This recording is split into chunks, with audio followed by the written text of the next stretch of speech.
Hello guys আজি আমি যাই আছো পাঠশালাত অসম সাহিত্য সভা চাবলৈ এবাৰ পাঠশালাত সপ্তমতম দ্বিবাৰ্ষিক সাহিত্য সভা মানুহ যে কিমান হৈছে কিমান মানুহ কি কম আজি তৃতীয় দিন আমি অলৰেডি দুদিন হৈ গল আমি যাব পৰা নাই এই আমি তৃতীয় দিনাখন আজি ওলাই আহিছো মোটামুটি 3:30 মান বজাত দুপৰীয়া ওলাই আহিছো ফেব্ৰুৱাৰী 2 তাৰিখ কিন্তু মানুহৰ গমাগম চাওক কিমান যে ভিৰ মই আপোনালোকক দেখাই আছো চাওক মানে যিবিলাকে ৰাতিপুৱা গৈছিল আৰু আজি সভাযাত্ৰা আছিল মানে এনেকা ভিৰ হৈছে কি কম যে মানুহ ওলাব সোমাব নোৱাৰি তাৰ মাজে মাজে আমি যাই আছো আৰু মই ভিডিঅ'ৰ জৰিয়তে আমাৰ সাহিত্য সভাখন গোটেইখিনি দেখাবলৈ চেষ্টা কৰিম চাও কিমানখিনি দেখাব পাৰো আপোনালোকে মানে ধুনীয়াকৈ ভিডিঅ'টো স্কিপ নকৰাকৈ চাব মানে এতিয়া আমি কলেজ ৰোডেদি সোমালো পাঠশালা কলেজৰ চাও মানুহৰ কিমান ভিৰ মানে আহি আছে জুৱাই যাই আছে এনেকা ভিৰ গোটেই দিনটো চলি আছে আকৌ গোটেই ৰাতিলৈকে চলিব এহে চাওক আৰু জুনে জুনে মানে চাইছে তেওঁলোকে গম পাইছে জুনে জুনে চোৱা নাই মোৰ ভিডিঅ'ৰ জৰিয়তে চাওক আৰু অতি সোনকালে আহক 3-4 ফেব্ৰুৱাৰীলৈকে সাহিত্য সভাখন আছে মিছ নকৰিব এনেকুৱা এই পাঠশালাত আৰু মোটামুটি বহুত বছৰ পিছত আহিব ইয়াৰ আগত আহিছিল 1987 চনত 1987ত আহিছিল আৰু এইবাৰ আহিল 2025 চনত হেহে আগৰবাৰ যেতিয়া আহিছিল তেতিয়াতো আমি জন্মই হোৱা নাই আৰু ইয়াৰ পিছত যেতিয়া হ'ব তেতিয়া যে আমি বাছি থাকিম হেটো ক'ব নোৱাৰো আৰু যদি বাছি থাকো তেতিয়া হলেও আমি আহিব পৰা অৱস্থাত চাগে নাথাকিম সেই কাৰণে এবাৰ যেটো সুস্থ হবলালৈ ৰাখিছে হেয়ে আমি সাহিত্য সভা চাবলৈ আহিলো আৰু আপোনালোকেও আহক জনে জনে আহিছে তেওঁলোকে তো ভালে কৰিছে আৰু জনে জনে আহা নাই আহক আৰু চাওক কি কাৰিকৰী ইয়াত কৰিছে কি বস্তু দেখাই আছে অতি ধুনীয়া আপুৰুগীয়া বস্তু বহুত দেখাই আছে মানে কি কম আৰু আপোনালোকে ভিডিঅ'ৰ জৰিয়তে চাওক আৰু মানে ভিডিঅ'টো লাইক কমেন্ট শেয়াৰ আৰু যিমান পাৰে আপোনালোকে ভাইৰেল কৰি দিয়ক শেয়াৰ কৰি দিয়ক চাওক আপোনালোকে এয়া এখন হল মেইন গেট এই গেটখন এনেকা ধুনীয়াকৈ বনাইছে যে দুটা গড়ৰ আকৃতি কৰি কেনে এই গেটখন ধুনীয়াকৈ বনাইছে এটা হল ডাঙৰ গড় আৰু এটা হল সৰু গড় এয়া ভট্টদেৱ ক্ষেত্ৰ পাঠশালাৰ আয়োজিত এটো প্লাইউডেৰে বনাইছে আৰু এই জাগাখিনি হল মানে এখন পথাৰ 50-60 বিঘা মাটি কভাৰ কৰা এখন পথাৰ 1-1.5 মাহ ধৰি কেনে এই মানে এই পথাৰখনত কাম ষ্টাৰ্ট কৰিছিল আৰু গোটেই এটা মাজেৰে যেটো আমি যাই আছো এই মাজেৰে এটা ৰাস্তা বনাইছে গোটেই ব্লক পাৰি কেনে ধুনীয়াকৈ এইখন আসলতে এখন পথাৰ আছিল ধাননি পথাৰ আছিল এই ধাননি পথাৰখন গোটেই কভাৰ কৰি কেনে সাহিত্য সভা আয়োজিত কৰিছে কি যে কাৰিকৰী কৰিছে যে আপোনালোকে আহিলে ভালকে মানে চাব পাৰিব আৰু জুনে মানে দূৰত আছে বা সময় দি নিমিলে তেওঁলোকে মোৰ ভিডিঅ'ৰ জৰিয়তে চাওক আৰু উপভোগ কৰক এতিয়া আমি আহিছিলো মত 4:30 বজাত আমি ইয়াত সোমালো ভিতৰত এইখন এটা সেলফি পইণ্ট বনাই থৈছে ইয়াতে মানে ডালা কোলা জাকৈ পল ইবিলাকেৰে মানে ষ্টেণ্ড কৰি এটা সেলফি পইণ্ট বনাইছে কি অত্যাধুনিক আৰু এইটো চাওক চাংঘৰ ইয়াত মানে তলত গৰুবিলাক ৰাখে ওপৰত ছাগলীবিলাক ৰাখে এনেকুৱা আগৰ মানুহৰ এনেকুৱা ঘৰ আছিল এইবিলাক মানে কি কম আৰু এনেকুৱা বহুত কিবা কিবি বনাই আছে চাওক আপোনালোকে ভিডিঅ'টো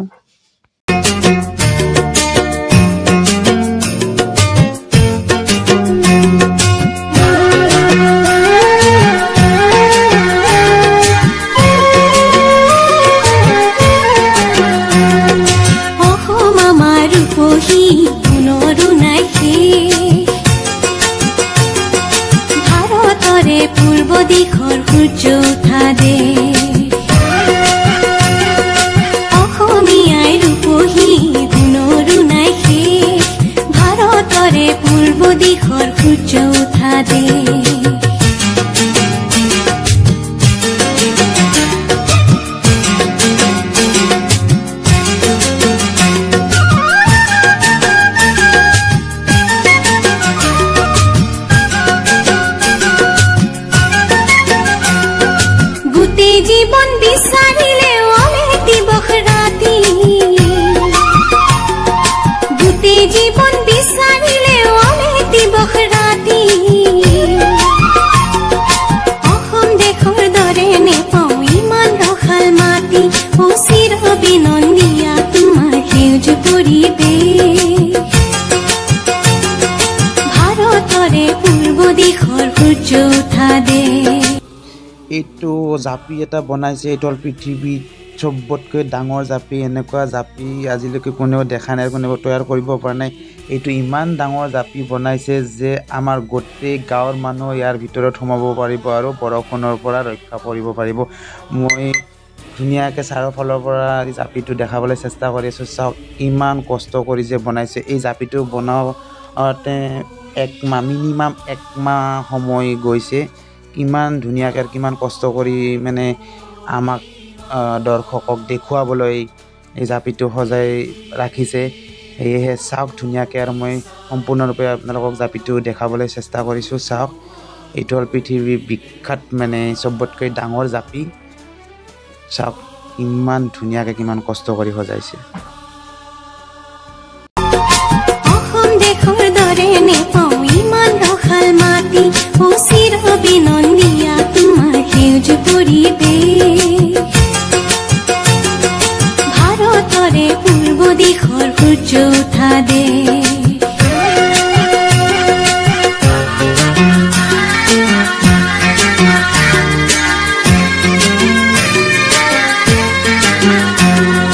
বহাগতে আমাৰে আই মহুৰা হৈ ঘূৰে, বহাগতে আমাৰে আই মহুৰা হৈ ঘূৰে। মাঘত সোণৰ হাতেৰে লখিমীয়া দৰে, হৰত নিশাই তৰাৰে সজাই আই ৰেখে। ও ভাৰতৰে পূৰ্ব দিশৰ সূৰ্য উঠা দেশ।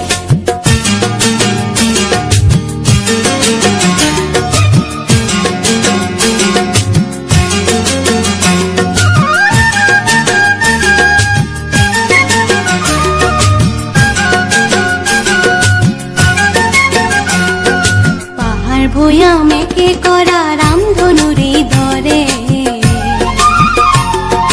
তোমাৰ ভাষাৰ মৰমবোৰে মিলন সেতু গঢ়ে।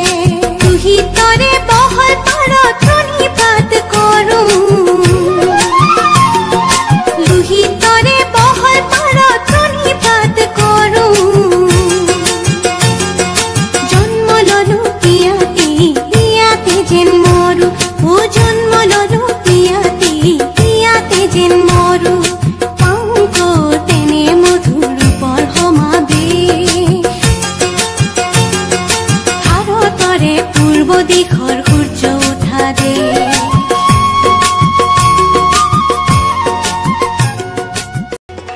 আকোৱালি লৈ হৈছিল সৃষ্টি এই মোৰ অসম দেশ। বিভেদ পৰিহৰি নিজ হাতে শ্ৰম কৰি দেশক নগঢ়িলে এই দেশ হ'ব নিশেষ।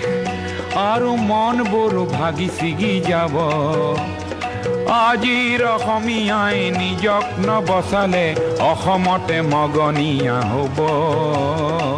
আমি অসমীয়া নহওঁ দুখীয়া বুলি সান্তনা লোভিলে নহ'ব।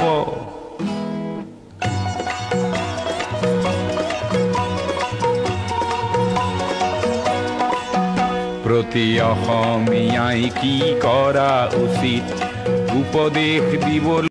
এওঁলোক হ'ল আমাৰ অসমতে মানে আমাৰ ৰাজ্যখনৰ ওচৰতে লাগি থকা বিদেশী ৰাষ্ট্ৰ যিখন আছে ভূটান। এই ভূটানৰ পৰা এওঁলোকে আহি কেনে আমাৰ পাঠশালাত নৃত্য প্ৰদৰ্শন কৰিছে। এয়ে আমাৰ এটা বহুত গৌৰৱৰ কথা, আৰু সেয়েহে আমি চববিলাকে লগ হৈ কেনে নৃত্যটো উপভোগ কৰিলোঁ। ধুনীয়াকৈ নৃত্য এটা কৰিছে আৰু তেওঁলোকক আমাৰ পাঠশালাবাসীয়ে ধুনীয়াকৈ সম্বৰ্ধনা জনালে আৰু সন্মান জনালে। সেয়ে আমি সুখী যে দেশ এখনৰ পৰা আহি যেতিয়া আমাৰ পাঠশালাত নৃত্য প্ৰদৰ্শন কৰিছে। আৰু এওঁলোক হ'ল আমাৰ যিবিলাক অসমৰ মানে আমাৰ চেনেল আছে, নিউজ লাইভ, NETV, ৰং, গোটেই চেনেলবিলাকৰ কৰ্মকৰ্তাসকলক নিমন্ত্ৰণ কৰি কেনে ধুনীয়াকৈ সন্মান জনাইছে। আৰু এওঁলোক আমাৰ গোটেই কৰ্মকৰ্তাসকল ধুনীয়াকৈ তেওঁলোকৰ কথাবিলাক বা কেনেকৈ কি কৰে ব্যাখ্যা কৰি আছে, সেয়েও আমি অলপমান চালোঁ আৰু উপভোগ কৰিলোঁ। চাওক আপোনালোকে।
বানি দিয়ে ফাগুনৰে খবৰ তুমি ৰোৱা যেন মোলৈ আহে বানাহে ঘুমতি আহিবা ৰাতি সপোনকে লৈ সপোনকে লৈ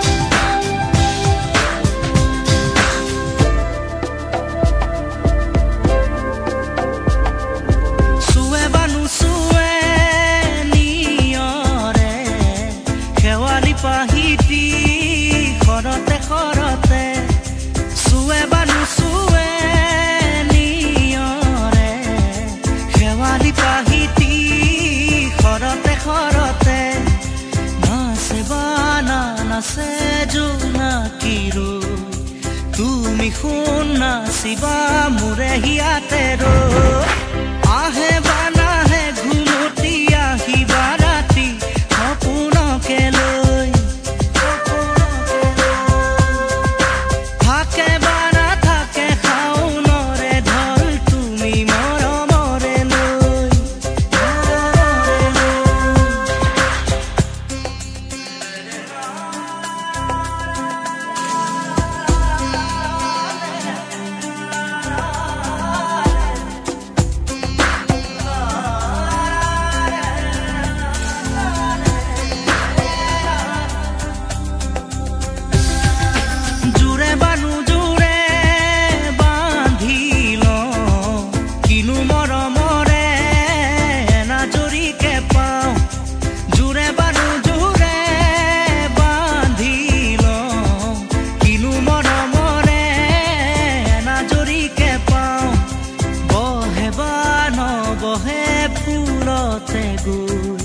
ৰঙিলি পখিলি তুমি ৰঙৰে আহে বানাহে ঘুমতি আহিবা ৰাতি সপোনকে লৈ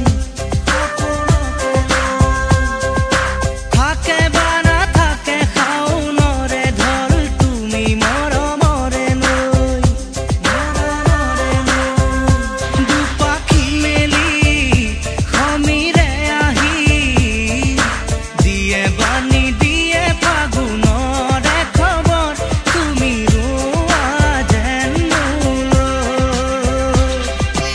আহে বানাহে ঘুমতি আহিবা ৰাতি সপোনকে লৈ থাকে বানা থাকে শাওনৰে ঢল তুমি মৰমৰে লৈ আহে বানাহে ঘুমতি আহিবা ৰাতি সপোনকে লৈ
এইখন মানে এখন মিচিং জনগোষ্ঠীসকলে কেনেকুৱাকৈ থাকে সেয়ে মিচিং জনগোষ্ঠীসকলৰ গাঁও এখন তৈয়াৰ কৰি আমাক দেখুৱাবলৈ চেষ্টা কৰিছে ধুনীয়াকৈ তেওঁলোকৰ বসবাস তেওঁলোকে কেনেকুৱা কি কৰি মানে চলে কেনেকুৱা ঘৰ সাজি থাকে ইয়াত চব মিচিং জনগোষ্ঠীৰ এখন গাঁও ইয়াত মানে আমাক দেখুৱাবলৈ চেষ্টা কৰিছে এতিয়া ধুনীয়াকৈ বনাইছে চাওক কিমান মানে কেনেকৈ তেওঁলোকে কি কৰে চববিলাক দেখাই আছে বহুত কষ্ট কৰি বহুত দিনৰ পৰা মানে বনাই আছে চাহবিলাক ধুনীয়াকৈ এয়া আমি শুনিব পাইছিলোঁ চালত কোমোৰা লাও জিকা ভোল এয়া লাগিছে আৰু এওঁলোকে কৰি আছে যে সুধিলে শামুক ভাজি আছে শামুকৰ পৰা কেনেকৈ চূণ তৈয়াৰ কৰে শামুক ভাজি কেনে এনেকুৱা মানে চূণ তৈয়াৰ কৰি দেখুৱাই আছে আমাক আৰু এইফালে আছে তেওঁলোকে মাছ পুৰি জুইত মানে মাছ পুৰি কেনে খাই আছে আমি সচৰাচৰ গাঁৱৰ মানুহবিলাকে এইবিলাক ফিল কৰোঁ আৰু এনেকুৱা কৰোঁ মাছ পুৰি কেনে খাওঁ চাওক কিমান ধুনীয়াকৈ আমাক দেখুৱাই আছে তেওঁলোকে এইবিলাক শামুকৰ পৰা শামুক ভাজি কেনে চূণ তৈয়াৰ কৰি আছে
বহাগতে আমারে আই মহুরা হই ঘুরে বহাগতে আমারে আই মহুরা হই ঘুরে মাঘ ধুনোর হাতে রে লক্ষ্মী মিয়া দরে হরদ নিখাই তরারে হজয় আই রেখে ও ভারতরে পূর্ব দিশর সূর্য উঠা দে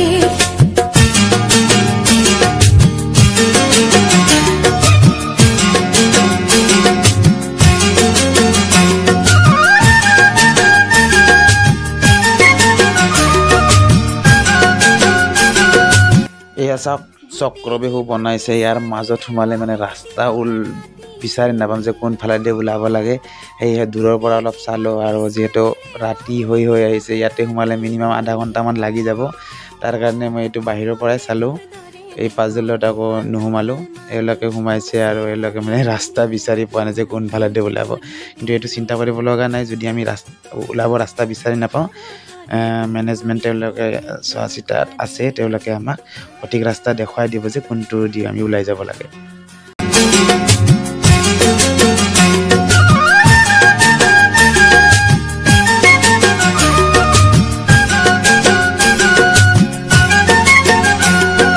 গোটেই জীৱন বিচাৰিলে অলেতি বখৰাতি গোটেই জীৱন বিচাৰিলে অলেতি বখৰাতি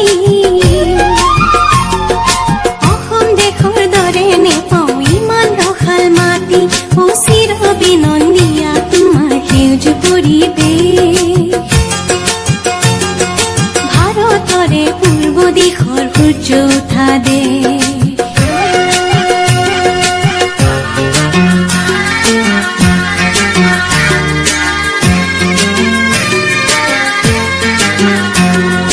বহাগতে আমারে আই মহুরা হই ঘুরে বহাগতে আমারে আই মহুরা হই ঘুরে এইখন হল মেইন মঞ্চ কিন্তু 4-5খন বনাইছে সেইকেইখনো বিশাল ডাঙৰে কাৰণ এইখন হল মেইন মঞ্চ এইখনত যিবিলাক অতিথি যিবিলাক মানে গায়ক যিবিলাকক মানে নিমন্ত্ৰিত কৰি আনিছে আৰু এইখন মঞ্চত তেওঁলোকৰ ভাষণ তেওঁলোকৰ প্ৰদৰ্শন বা গীত মাতবিলাক কৰে। এইখন হ'ল মেইন মঞ্চ আৰু এই মঞ্চখন ইমান ডাঙৰ বনাইছে যে কি ক'ম, ধুনীয়াকৈ ক্ৰিকেট খেলিব পৰা যাব।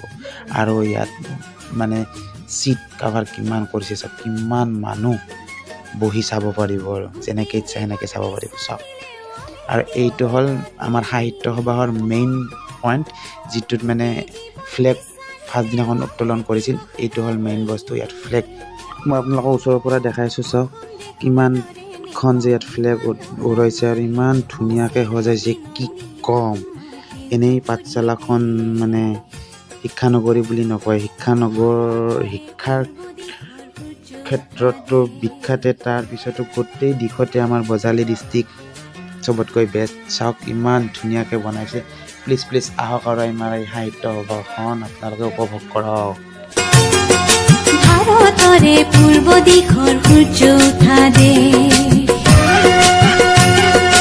অসমীয়াই ৰূপহী গুণৰো নাই শেষ। ভাৰতৰে পূৰ্ব দিশৰ সূৰ্য উঠা দেশ,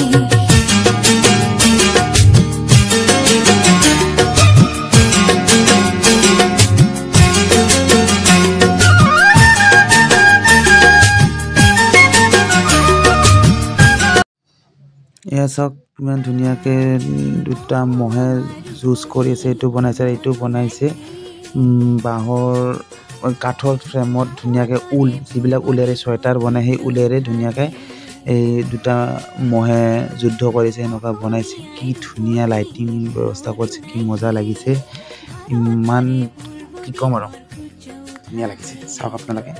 আৰু ভিডিঅ'টো মই লাহে লাহে সমাপ্ত কৰিবলৈ ওলাইছোঁ। আৰু ভিডিঅ'টো চাই যদি ভাল লাগিছে লাইক কমেণ্ট শ্বেয়াৰ এটা কৰি দিব। আৰু আপোনালোকে যোনে যোনে চোৱা নাই সেইটো চাব আহক, আৰু যোনে যোনে আহিব পৰা নাই তেওঁলোকে মোৰ ভিডিঅ'ৰ জৰিয়তে চাওক। আৰু প্লিজ ভিডিঅ'টো বহুত শ্বেয়াৰ কৰি দিয়ক। পুনৰ লগ পাম এটা অন্য ভিডিঅ'ৰ মাজলৈ। আজিলৈ বাই বাই। চাওক আপোনালোকে ভিডিঅ'টো সম্পূৰ্ণৰূপে।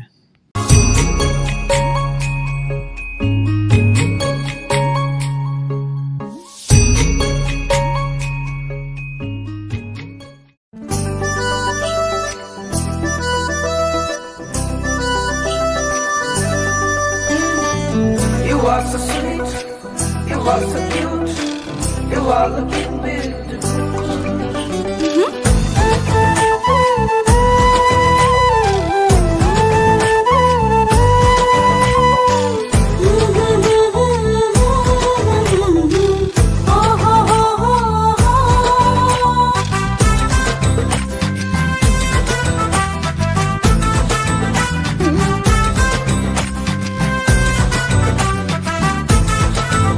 আমি জিন্স